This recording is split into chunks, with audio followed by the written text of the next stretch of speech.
It has often been said that that is the worst piece of recorded music in history. It makes dogs cry, causes women to weep, and makes children jump back into their beds. Because it celebrates your standard junior college and a state so enviable, everyone leaves it. I am Mac Engel. This is the Engel Angle, and we are more than 10 episodes into the history of this podcast, and we have yet to be banned by Spotify. I am not happy about that. Neither am I happy about that song that I played to lead this podcast, Boomer Sooner. I should have picked this.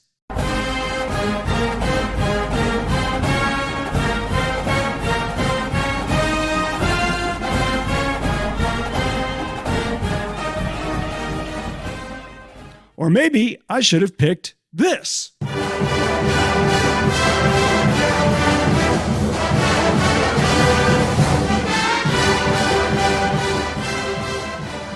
Okay, now the first one is from the University of Oklahoma, the second from the University of Michigan, the third from the University of Tennessee. I did not go to any of those schools, but I went with the fight songs because they are all associated with universities that are a part of the big bank consolidation that continues on in college sports, specifically college football. Now, in case you missed it, in the last 2 summers, Texas and Oklahoma left the Big 12 for the SEC, and now UCLA and USC are going to leave the Pac-12 for the Big 10 in 2024. All of this conference jumping across all of these levels has left a lot of us as fans and consumers wondering who is where and when, and in a constant state of confusion as this money hoarding now runs college sports. To talk to me about this for this episode, I have requested the expertise of a man who cares deeply about college sports and college football. He's been around both between 50 and 60 years. He is a native of Shreveport, Louisiana, and I think he's called pretty much damn near everything that is called sport. He's called NFL, NBA, NCAA tournament, college games forever for CBS, Fox Sports, and ESPN. He's talented. He's handsome. He's completely unafraid of his opinions, which is why I really like him. He is Mr. Tim Brando. I am very well, Mr. Brando. How are you? Good. It's nice to talk to you. Likewise. Thank you very much for taking the time to talk with me. Sure. I'd be happy. Always happy to talk to you, man. Well, I'm going to tell you a funny story. I've never told you this, and I was thinking about this when I reached out to you. So I'm going to take you back in the Wayback Machine. We're going to go back to the 1995 Independence Bowl in Shreveport, Louisiana, between Nick Saban's Michigan State Spartans and Jerry DiNardo's LSU Tigers. Do you remember that? I sure do. Okay. So there was some kind of event a couple of days in Shreveport before the game, and you're emceeing it, I think at a convention center. Does this sound right, Tim? Yeah, it was at the Shreveport Convention Center. It was the Minuteman Luncheon. So I was there. And I'm sitting in the crowd. I'm a year out of college. I'm volunteering at the game just to try to meet people and get face time. And you walk up, and I'm like, oh my God, that's Tim Brando. Early, I was like, I can't believe that's Tim Brando. You're at the head of the thing, and I'm like I'm at a table. I'm only by myself, so they were like, here, just sit anywhere, just sit there. Yeah, right. So afterwards. You're mingling with the crowd, and you're like 5 feet from me, 5-8 feet from me. And because I'm so used to seeing you on television, calling NCAA tournament and college football games and other games, I'm like, oh my God, I'm going to go up and introduce myself to Tim Brando. Couldn't do it. I lost my nerve. I totally did. I'm like, yeah, I'm not going to do this. So 100 years later, to have you on something called the podcast, which I'm apparently one of 5 people to have that, is a great thrill, and I do appreciate you spending the time. Well, I appreciate it. Thank you. I'm happy to do it for you, bud. I don't know of anybody who loves. By the way, I wish you had come up. I know but I'm sure you remember when you were younger and you were around people that you looked up to, and you're like, I can't do that, so I couldn't do it. Yeah, I know that feeling. Yes, I think all of us have had it without a doubt. Tim, I don't know of anybody who loves college football quite like you do. I know there have been others, Dick Vitale to basketball and college basketball, but you wear your passion and your love for college football on your sleeve and your head and your shoes and everything else. And when I follow you on social media, you've been pretty critical of the direction of college football. Yeah, I think interestingly, when I'm not as negative as everybody else about certain things, I think it surprises people, frankly, because I point out things that I don't like long before it's cool to be negative. so much of what's happening now with realignment and with the transfer portal and NIL is forcing a lot of change that I thought should have happened long ago for reasons that were far more understandable to force change than these. But a lot of times I think fans took it personally, or they thought that I was just Debbie Downer, and that wasn't the case. I feel like I can be critical in large measure because of that passion you were talking about, because I wear it on my shirt sleeve, and I have done this now for 5 decades. Without the 1984 Supreme Court ruling, I likely would have never been, a broadcaster at ESPN. There likely would have never been a College Game Day, which was the first pregame show ever made specifically for college football. And there's a whole generation out there that doesn't realize that I was the original host of College Game Day with Beano Cook and Lee Corso. So I have lived it and have loved it and feel a level of passion and goodwill towards it that few, I think, could, understand. And because of that, I feel like I can poke holes at what I see that's wrong.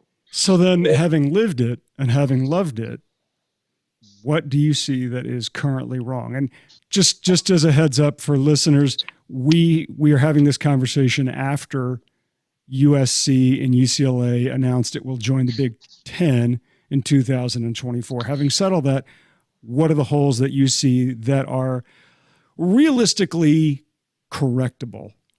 Contrary to what many might believe, I've actually gotten blowback on social media recently because I'm not upset about NIL or the transfer portal or USC and UCLA going to the Big Ten.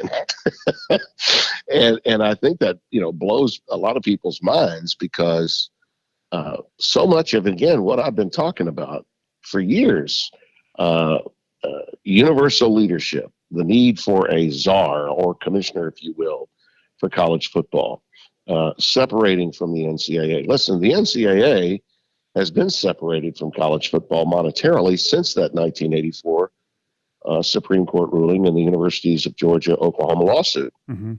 And most people in the media, even in the media, Matt, don't know that, right, or they fail to remember that. But that's what got us where we are. When I see an interview being done by someone, whether it's in local media or national media, and it says NCAA has lost its grip on college football, I'm like, well, yeah. It's from 1984, man. That happened in 1984. So people just don't, they for whatever reason don't do their homework as it relates to the evolution of the game.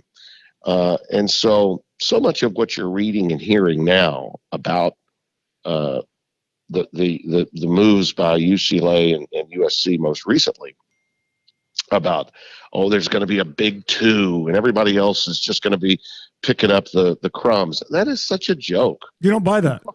No, it's not going to be the big two. It can be the big two monetarily. It already is. I mean, the SEC and the Big Ten make more money because they have schools with great tradition, history, brand names, and in the case of the Big Ten, the largest media markets in the country. And now by adding Los Angeles, they've gotten even stronger. So, yeah, they're going to make more money.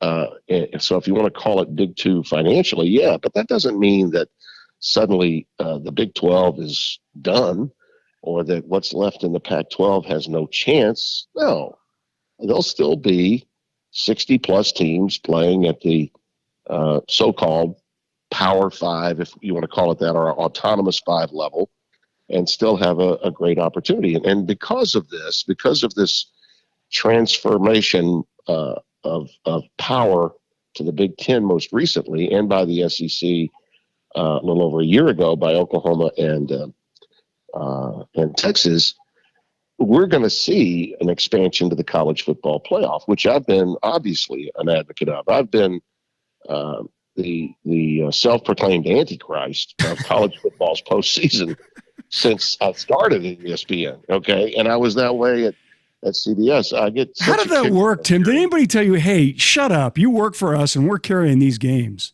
You know, Tony Petitti, one of my former bosses, and actually, I must say, a very influential boss of mine.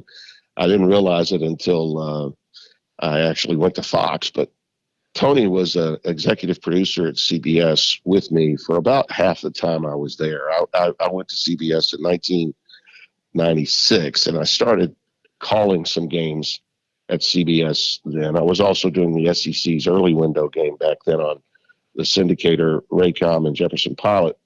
But I started full-time at CBS in 98. But I was doing a good number of college football games in 96, and I did the NCAAs for them beginning in 96.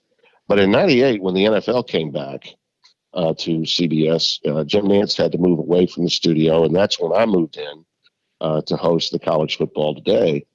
And about, it must have been 6 years after that, somewhere around 2004 or 5, Tony Petitti became our executive producer. Well, Tony had been a longtime ABC Sports guy, had worked under Roone Arledge and that crowd in his earliest days.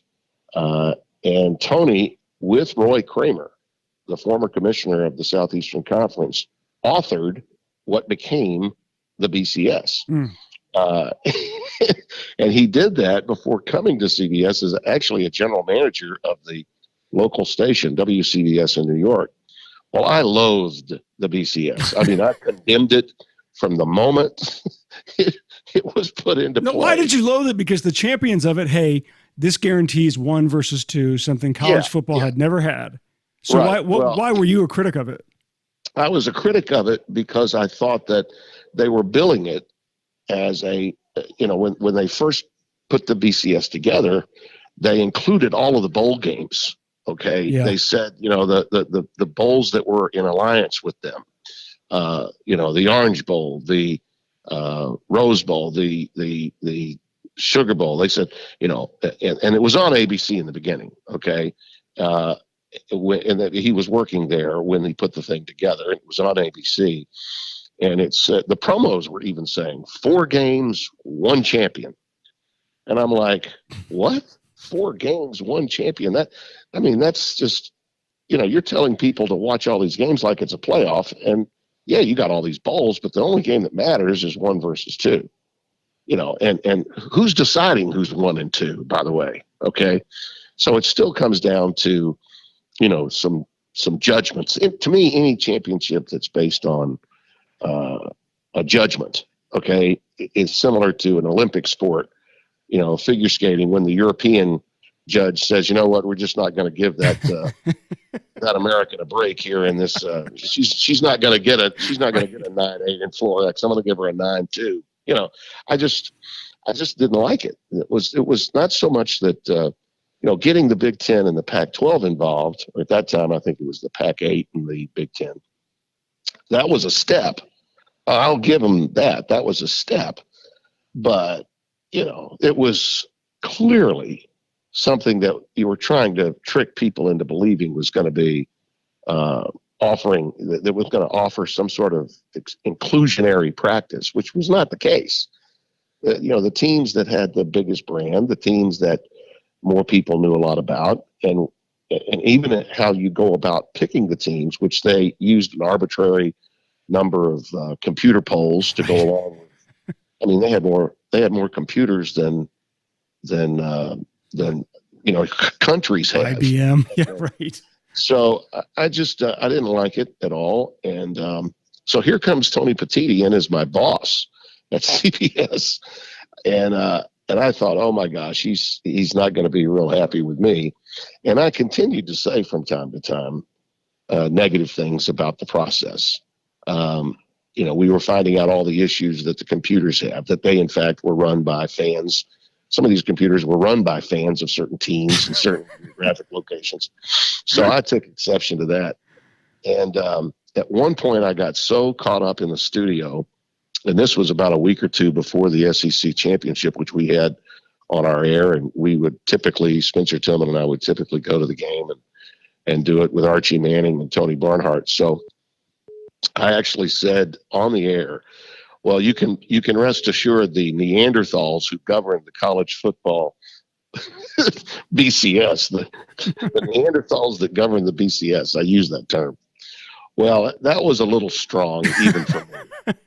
And I did feel badly about it. And we had to go to the SEC championship and have a dinner at Bones in Buckhead with the commissioner and his wife. And Roy Kramer's a lovely guy. And this was in the early 2000s. This might have been actually before Tony became the EP, but I think Terry Ewert might have been the executive producer then. But Terry pointed out to me that I probably should make light of what I said. And I said, oh, that's not a problem. I've known Roy for a long time. And Roy Kramer used to always say, hey, any publicity is good publicity. Brando, if you don't like it, just keep shouting from the mountaintop. Did he mean it? I've heard a lot of guys say that, but they don't mean it. Did he really mean it? Yeah, he did mean it. Okay. He did mean it. He thought the more controversy there was, the more water cooler conversation there was. He was an old coach. That's just the way Roy was. So, but his wife now, she took exception. Oh, yeah. And she was always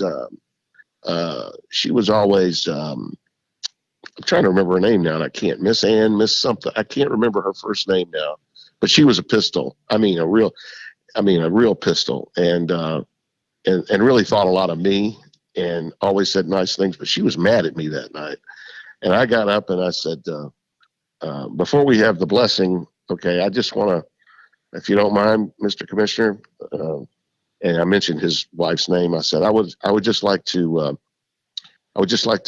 say I'm deeply grateful for the opportunity to be covering this SEC title game, and for my passion maybe overflowing a little too much a couple of weeks back. I genuflect and I went down and on my knees for to apologize and for his forgiveness, and he laughed. Everybody in the room laughed, but she was like, Brando, I might need more than that. So it was funny, but interestingly, Tony, who helped author it, when he came to CBS, we talked about it, and he had a similar love for college football that I did. He was a big MLB college football guy. He later went to work as the associate commissioner to Manfra. He was in charge of MLB Network and all that when he left CBS. Anyway, we talked a lot about how they put the thing together, and I said, yeah, I get that. It was a step, and it was an evolution. You look back on it now, and in a lot of ways, the way they went about finding the two teams, even with all the computer issues they had, is a hell of a lot better than what they're using now with the CFP. Because you think it was better? You think it's now. This is clearly just a group of people in a room saying, well, I like that team. They look better in their uniforms than the other team. I mean, really, it's that. 100%. Have you ever participated in that college football playoff? No, and I tell you why I didn't do it. Oh, you should do it. It's a joke. You'll laugh your ass off. I did it one time. It's the dumbest thing you've ever seen. I said that this was, and I told Bill Hancock this. I said, I'm not going to participate in something where you're trying to coerce me into believing that this is really hieroglyphics when I know it's not. What'd he say?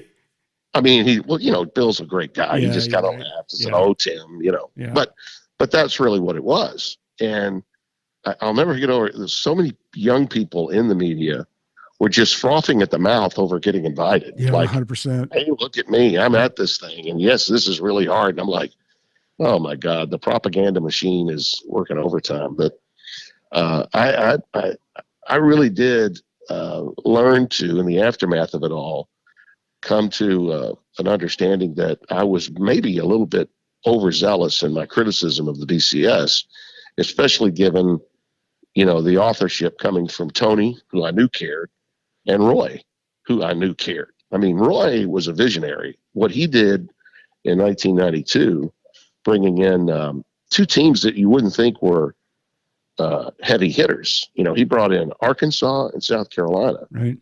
But in doing so, he separated the two divisions and actually did have a playoff to determine a champion. And I remember Stallings and Spurrier, every coach in that league resisted it, didn't want it, and went public about it. And Roy was like, I'm telling you, this is going to be good for football. And it was. It got a huge rating. And by the time it got into its fifth or sixth year, the team that won that game was dominating national championships. And I think he made the leagues, the SEC became a more valuable as a result of that game. And he also created a new revenue stream by having that game. He incorporated that game as another thing that networks had to bid for. Didn't include it in the regular season contract. That's how CBS, when they re-upped, when they first got the SEC deal, it was just for the regular season. They didn't have the title game. If you go back, you can watch Keith Jackson and Bob Griese are calling the Auburn-Tennessee game when Peyton Manning was in it. And we had the regular season contract. So when we re-upped in the late 90s to go into the 2000s, we had to bid for that too. And we did. And he incorporated it into the contract. So it was smart. It was just, like I said, for an old football coach, which is what Roy was, he truly had a vision for what he wanted to do. And then later I found out after I left CBS and went to Fox, to make a long story short, or at least try to condense this, when I asked the people at Fox after they hired me, I said, I know you vetted me, so if there's anybody here I need to thank that I don't know about, I think I know a few people that are already here that were vouching for me. Who might that be? And the executives at Fox said, well, you should thank Tony Petitti. And Tony had just left MLB. He was just leaving as deputy commissioner to Manfra and was starting his own company out west. And I gave him a call, and I was like, gosh, Tony, I had no idea that, and he was so kind. And he said, hey, Tim, we may have disagreed on a few things, but one thing I definitely knew about you is your love of college football. And so if Fox wanted to improve its portfolio of college football, you certainly should be a part of that. So, you learn things in time about why. I guess the point here, Mac, would be every day's an audition.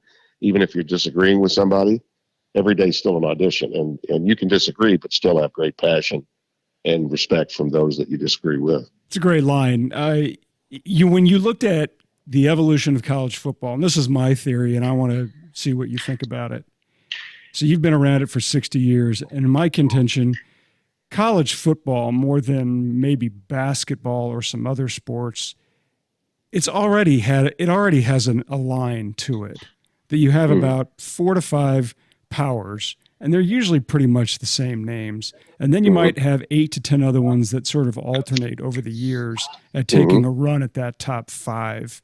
You had Washington do it. You've had Oregon do it. You had TCU make a little bit of a run at it. Mhm. some other teams here and there, but by and large, it's pretty much the same. And any economic structure that they put in is not really going to change that.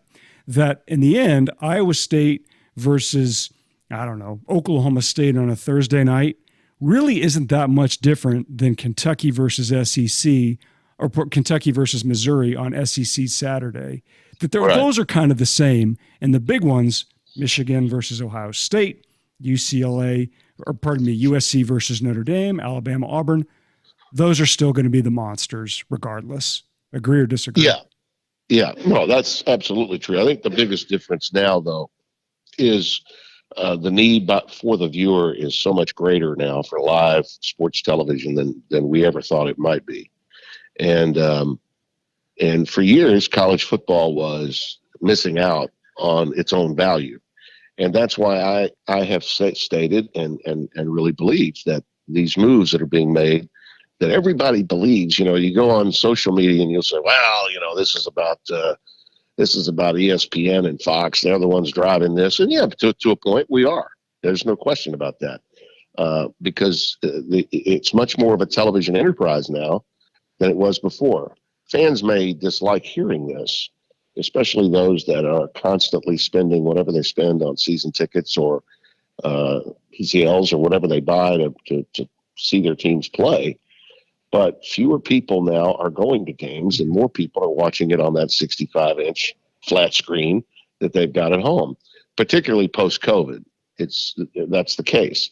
So these schools are not as reliant on the turnstiles as they were years ago. It matters to them, yes, and they want to see a full house, absolutely.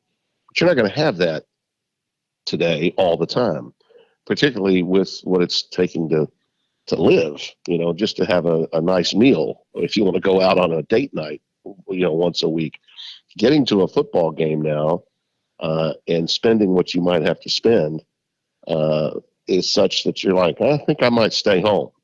So the need for live sports television for these schools is greater now than it ever has been. And viewership is up. It continues to go up. But at the same time, the schools aren't getting the kind of value. I'll give you the example. The SEC is about to get out of its. I mean, they did this deal 2 years ago. Deal was done 2 years ago. People, but they're going to get their schools are going to get in excess of $70 million annually, beginning in 2025. Okay, the 25 season. So they've got 22 and 23, and then 24. They finish up, and then that particular season, the last year, I think is the 24 season. That game on CBS that I was part of in the studio all those years will move over to ESPN. Well, that contract is worth over $300 million. ESPN paid over $300 million for that. CBS was paying $55 million and still is paying $55 million, and they're not going to give that up until the contract is over. I think a lot of people thought that they would just maybe sell the rest of it to ESPN. Well, they want market value, right? So they would charge them that if they wanted to. Pay us $300 million, for the 2 years, and we'll gladly give it to you. But think about that jump. That's a huge jump for SEC schools. Well, now the Big Ten is going to get, and it's still in the midst of its contract negotiations, and it's about to get over $1 billion with a B, with schools, all of them making annually in excess of $100 million. All of them. That's incredible. It's incredible because I can't imagine all of those schools are worth it. Like when I look at Rutgers or Purdue or any of them. Absolutely. And people are saying, oh my God, that's just, well, that money was there all those years, Mac. It was there all those years.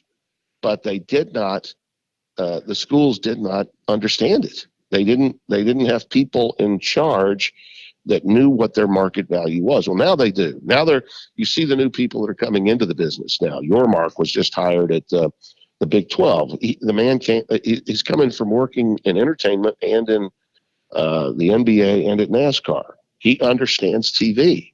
He's been dealing with these people. Klyavkov came from gaming, out in the Pac-12. Now, he's got a lot of work to do, and he's trying and clearly going to have to catch up. But that's where these guys are coming from. coming up in the rudimentary way through athletic departments and then being a deputy commissioner and all to work your way up through NCAA enforcement, as Greg Sankey did, that's going the way of the dinosaur. Greg's an outstanding commissioner and he's probably the leader in the clubhouse these days with Jim Delaney gone at the Big Ten. But still, the job of being a conference commissioner and even athletic director has changed through the years. There's no doubt about it. And they are now just beginning to tap into the marketplace to get what they're worthy of. College football is the second most popular sport in America, but it's not treated that way or hasn't been treated that way, I think. All of the ratings say you're right, and you're right. It's not, because you said something one time. It was during a national championship game, and I remembered it resonated with me that it is traditionally sort of a Midwest or Southeastern sport. There's just not as much interest in the Northeast. And now clearly the United States, or the sport in my mind, has a problem out West, where it does seem to be a dividing line. Anything west of Norman and the interest level drops off a cliff. Even though you've got big time boosters and big schools at Oregon with Phil Knight, Washington speaks for itself. USC obviously now is decided to jump time zones. Is there really any way though, Tim, to fix that problem in terms of the interest level out West in attending these sporting events? Well, I think people haven't really thought about this, but I think it's true. First off, the Big 12 didn't disintegrate when Texas and Oklahoma left, did they? No, I'm with you. I think, for the record, I'm with you, Tim. I think a lot of this panic stuff is BS, and it's just over dramatic stuff. It is, and it's a way to throw mud on college sports. We have a tremendous number of people in media that just love to use intercollegiate athletics as its personal whipping boy. And that's because they're in major media markets and they really don't care about the college game. These are professional. These are, you know who they are. Yeah. Big city, whether it's Chicago, New York, LA, you name it. Pro towns. These are the people that can't stop talking about Kyrie Irving until August. Okay. You know who I'm talking about. No, and here's the problem. Really don't care about college athletics. I love college sports. Dirt on it. No, I love college sports, Tim, but you can be critical of sometime the latent hypocrisy. And I'm a college sports junkie. College sports gave me a start in terms of my career, but I see sometimes these things and I'm like, holy cow, this is outrageous. It doesn't mean I love it any less, but I still see it sometimes. I'm like, are you kidding me? And I know, the leadership guys, they will behind closed doors acknowledge it. But listen, I fought some of those battles years ago. Okay. I was in some of those meetings in Bristol, Connecticut, way back in the day when they only had they only owned like a block, not the entire, not the state. And I would be in these meetings in the morning and I would say, hey guys, I realize Boston and New York are playing again, but the Jazz have already won 52 games and there's still like another week left. We're going to talk about Mark Eaton at all? Do you think this still come back to this stuff happens, all the time. And it's the same concept as what we're talking about here with college athletics and just looking down your nose at it. And part of the reason is columnists and now talking heads, you got to include them. Okay. For sure. The so-called embrace debaters that are out there on, dominating cable television every morning and midday. This notion that we can just pile on is all because there's no one that's a direct commissioner that can deny you any access. There's no czar for college football. But God forbid you ever piss off Roger Goodell. Okay? Don't do that. And for God's sakes, don't piss off Adam Silver. Right. Okay. So let's go after the college athletics. That's been going on for years. Absolutely going on for years. But my view of this now is changing because I'm saying that USC and UCLA going to the Big Ten is great for college football because these are now rivalry games that are going to bring time zones together within a conference. I think that's beautiful. That makes the sport far more national.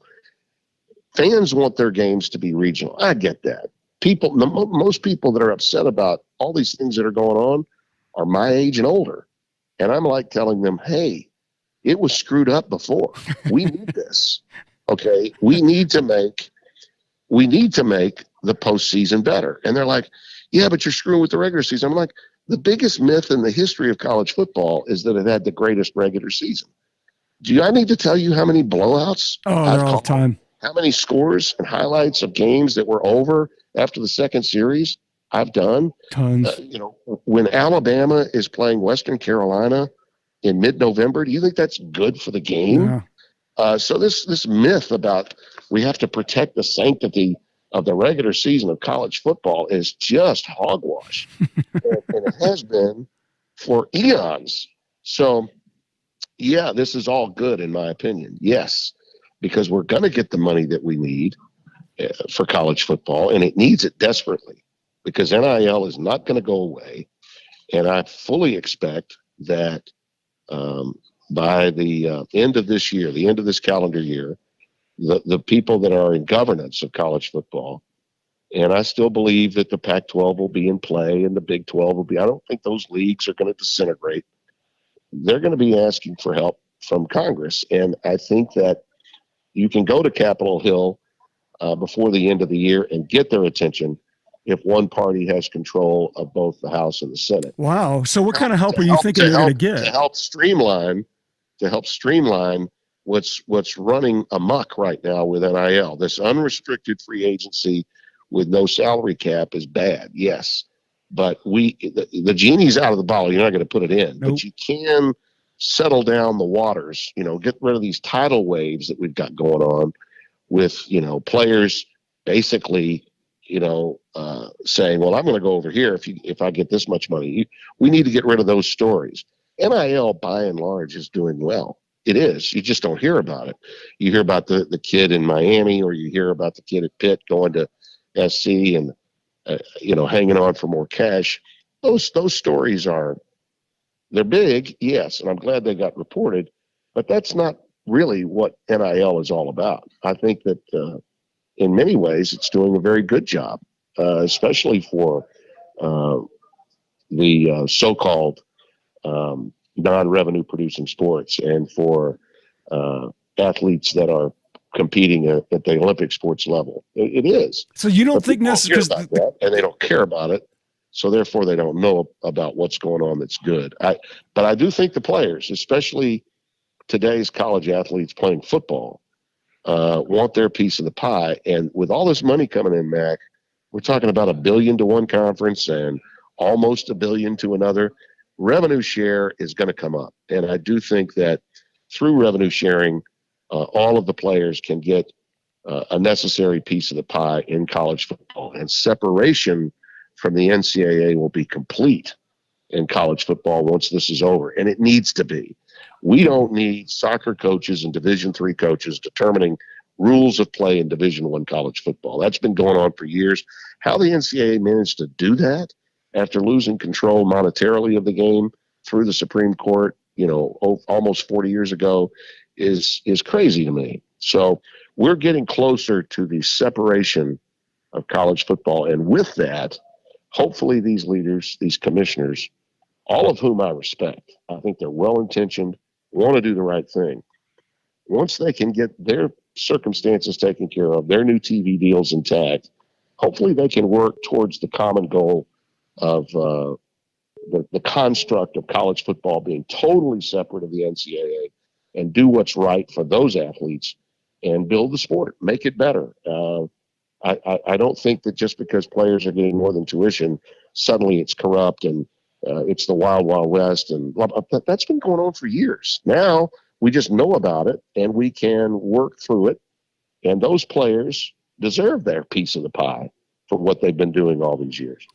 Tim, I want to ask a couple more things to let you go. Yep. I need you to put on your, I don't know, shake your magic 8-ball and look into the future for me. So in 2030, so by that time, the television contracts for the Pac-12, however it looks, and the Big 12, however it looks, we're coming up, they'll have been renegotiated and something will be set. Will all of the schools and teams that are currently associated with the Power Five Mhm. still be Power Five schools in 2030 and part of the college football playoff? Well, the schools will be involved at a power level competing in this particular level, whether it's 5 conferences or 4. Okay. Okay. We may not have 5, we may have 4. There's so much that we don't know that could still happen. At the time of this taping, everyone's in a holding pattern waiting on Notre Dame to make up its mind. Once Notre Dame does, I think you'll probably see a few dominoes fall. They won't be the earth trimmer dominoes that the USC, UCLA, or Texas OU dominoes were, but they will fall, and you'll see some movement. And by that time, whether it's 5 leagues or 4, I tend to think it could be 5, based on what I've been hearing, but the potential of it being 4 exists. I think the ACC is actually more vulnerable than the Pac-12 right now, in some measure, because they're making the least amount of money in television. I mean, Clemson's got to be thinking, my God, we're making how much in TV, and Vanderbilt makes how much in TV? That's got to be bizarre for them. So I think we could see some movement where we don't have necessarily 5 leagues, could be 4, but the construct would still have those 65 schools still in play, and they would be fine. I don't think that the so-called Group of 5 is going to go away, nor do I think that schools like what's left of the American with Cincinnati, UCF, and Houston College still don't have a chance. I still think a team from that league or out of the Sun Belt, a team as good as the Raging Cajuns were the last couple of years, still couldn't emerge and go undefeated and find a way in. And frankly, with 12 teams getting in, and that, my friend, is going to happen. When the new contracts are done and we start a new CFP contract, which goes into play in 2026, you're going to see at least 12 teams. 12 teams. That will happen. And you'll see more than one network covering the CFP. That will happen. And through that, I think you'll see more revenue being generated because of the inventory that will bring. And instead of having a month off between the end of the regular season and the national championship game being played, we'll see a continuation of games and the country involved in those playoff games for 3 weeks in the month of December that pumps everybody up to help build to a crescendo the interest in the championship game. And if it happens to be the same 4 or 5 teams, Mac, that's fine. If it's still Ohio State, Clemson, Alabama, Georgia, some other form of SEC team like LSU, so be it, okay? But having teams from outside that prism with an opportunity to get in as a 12 seed or an 11 seed or a 10 seed, that'll be like winning a national championship. You're right. For a lot of those schools. It's like what Cincinnati did this year. It's fun to watch, and people will gravitate towards it in a way that maybe most fans haven't even thought about, okay? Because America wants to see the way championships are done in our country is through elimination, okay? And that means playoff, and that means driving interest on a weekly basis. College football has screwed up its entire calendar with its postseason and forfeited that calendar and a lot of money to the National Football League, who continues to add playoff games yearly. And it's just been a disgrace to see what college football has done to itself. Now they've looked in the mirror, they've seen the problem, it's themselves, and they've fixed it. This is a way, trust me when I tell you, this is a way of fixing the problems of college football. Tim, thank you so much for today. I really do appreciate it. Thanks a lot. You bet, Matt. Okay, take care of yourself. You bet. Bye-bye. Talking to Tim Brando reminds me of how fortunate I've been over the years, because I have collected a lot of anecdotes and life experiences around college football and college sports. I wish I had written them down, but there is one that I really love to share. So it's New Year's Day, it's 2004, and I'm in Los Angeles covering the Rose Bowl between Michigan and USC. And I have been tasked to talk to this man. And Good afternoon, ladies and gentlemen. I'm Keith Jackson. I'll be calling the play in today's ball game from Ohio Stadium in Columbus. Joe Paterno, the head coach at Penn State University. Legendary broadcaster Keith Jackson was calling that Rose Bowl. And that morning when I'm at the Rose Bowl, I asked somebody where I could find him. They told me, you can go catch him coming off the elevator when he comes in. That's 2024. He's Keith Jackson. He's in his mid-70s. And that's the guy I grew up watching call so many games as a kid. College football, NFL, Major League Baseball, college basketball. Keith called a lot of games before he became just the face and voice of college football. And needless to say, I'm pretty nervous as I look down from the 5th floor at the Rose Bowl press box, and I can see there on the ground level, there's Keith Jackson. And I almost have a moment where I'm like, yeah, I'm not going to go do it because he's Keith Jackson. So I wait, and I figured, no, I'll do it. So the elevator door opens up, and there's Keith Jackson. And he's headed towards me, and I walk in front of him, and I introduce myself. And I said, do you mind if I talk to you for a couple minutes? I'm working on this thing. And he says something that I don't quite know what he said, but I thought he said, come on, give me a minute. And he was nice about it, but I'm confused. So I stop.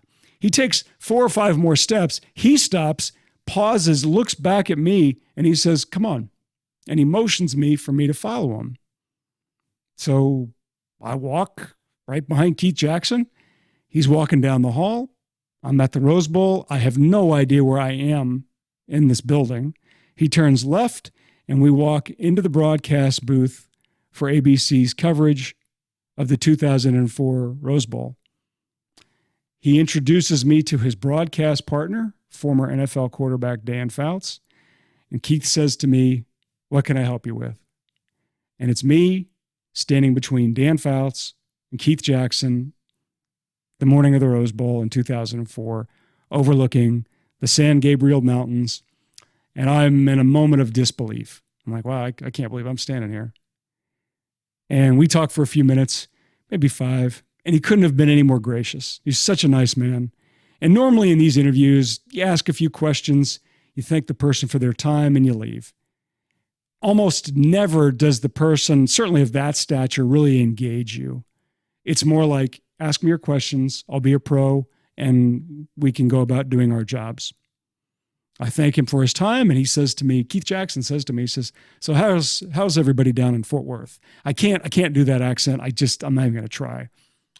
This never happens. It never happens. The person you're talking to on that level never really engages me, just blank newspaper journalist guy. Keith Jackson did.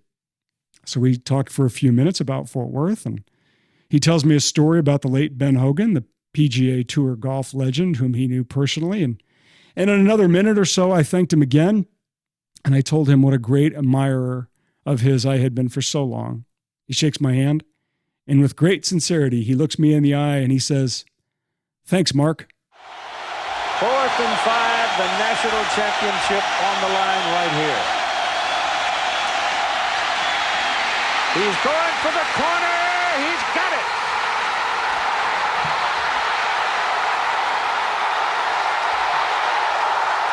Vince Young scores.